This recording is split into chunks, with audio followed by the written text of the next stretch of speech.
ہر قسم کے روحانی جسمانی وظائف کے لیے پیر عصمت اللہ نقشبندی چینل کو سبسکرائب کریں۔ نحمده ونصلي ونسلم على رسوله الكريم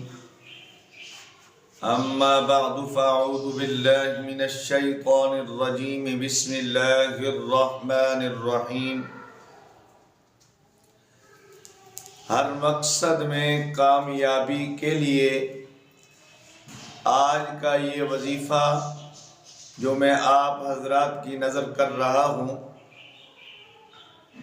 اگر آپ چاہتے ہیں دینی دنیاوی کوئی بھی میرا مقصد ہے، اللہ رب العزت اس میں مجھے کامیابی عطا فرمائے، آپ کسی مہم پہ جا رہے ہیں، دینی ہے یا دنیاوی ہے، اللہ اس میں آپ کو کامیابیوں سے ہمکنار فرمائے، اس میں کوئی بھی رکاوٹ نہ آئے، اس میں کوئی بھی مشکل نہ آئے، اس میں کوئی بھی پریشانی آپ کو نہ آئے، نہ دین کی آئے نہ دنیا کی آئے۔ دین کے مقصد میں اللہ رب العزت آپ کو کامیابی نصیب فرمائے، دنیا کے مقاصد میں اللہ رب العزت آپ کو کامیابی عطا فرمائے۔ یا کوئی کام آپ نے شروع کیا ہے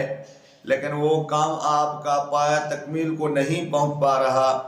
سالہ سال سے آپ لگے ہوئے ہیں یا کئی ماہ سے آپ لگے ہوئے ہیں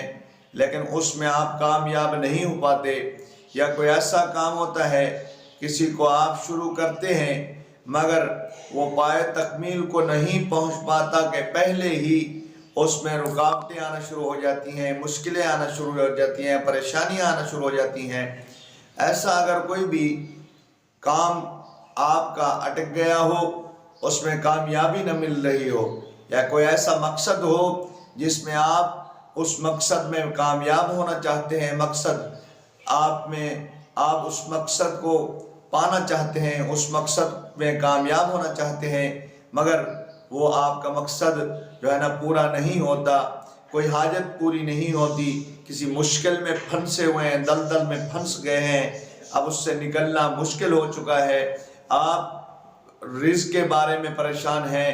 مشکل میں ہیں، یا آپ کاروباری معاملات میں پھنسے ہوئے ہیں، مشکل میں ہیں، رشتے کے حوالے سے ہیں، مشکل میں ہیں کہ بیٹی بیٹے کا رشتہ نہیں ہو رہا، یا آپ تعلیم کے بارے میں اپنی ملازمت کے بارے میں پریشان ہیں، آپ کو ترقی نہیں مل رہی، تبادلہ نہیں ہو رہا، یا یہ کہ آپ اپنے بیٹے کی ملازمت چاہتے ہیں، تعلیم یافتہ ہے، نہیں مل رہی، کوئی بھی ایسا دینی دنیاوی مقصد ہے جس میں آپ کامیابی چاہتے ہیں اور آپ کو نہیں مل رہی، آپ کا کوئی مقصد ہے دینی دنیاوی، اس میں آپ اس مقصد میں کامیاب نہیں ہو پا رہے، مشکل سے نہیں نکل پا رہے، تو انشاءاللہ العزیز اللہ رب العزت آپ کے لیے راستے بنا دے گا، آپ کے جو ہے نا جو کام رکے ہوئے ہیں انشاءاللہ حل فرما دے گا، ہر مقصد میں کامیابی ملے گی، ہر کام میں کامیابی ملے گی، ہر رکاوٹ کو عبور کر جائیں گے انشاءاللہ۔ جادو آپ پر کیوں نہیں ہے، جنات کیوں نہیں ہے، یا کام پر بندشیں کیوں نہیں، اللہ کے فضل و کرم سے حل ہو جائے گا۔ اس کا طریقہ کار بڑا آسان ہے، تاک راتیں چل رہی ہیں، آج 23 کی رات ہے، خصوصاً یہ 23 کے ساتھ تو نہیں ہے مگر یہ 23 کی رات کر لیا جائے تو بہت ہی برکت والا عمل ہے، اس کو ضرور کریں، خصوصاً ان چاند راتوں میں 23 ہے، 25 ہے، 27 ہے اور 29 کی رات ہے، اس میں اس کو ضرور کریں، مگر یہ عمل 10 دنوں کا ہے، 10 دن کرنے کے بعد اس کو آپ نے 111 مرتبہ پھر شروع کر دینا ہے۔ عمل کیا ہے جی؟ آپ نے عشاء کی نماز پڑھ کر اللہ رب العزت سے 2 رکعت نماز نفل حاجت کی نیت کرنی ہے۔ پہلی رکعت میں سورۃ الفاتحہ کے بعد سورۃ فاتحہ پڑھنی ہے، سورۃ فاتحہ کے بعد آپ نے 11 مرتبہ سورۃ الکوثر کو پڑھنا ہے، پھر دوسری رکعت سورۃ فاتحہ کے بعد آپ نے 11 مرتبہ پھر سورۃ کوثر کو پڑھنا ہے۔ سورۃ کوثر کو پڑھنے کے بعد اسی جگہ پہ بیٹھ کر قبلہ رخ اول و آخر 11 مرتبہ درود ابراہیمی پڑھیں، 5 مرتبہ پڑھیں یا 7 مرتبہ پڑھیں۔ اس کو پڑھنے درود ابراہیمی کو پڑھنے کے بعد آپ نے سورۃ الکوثر کو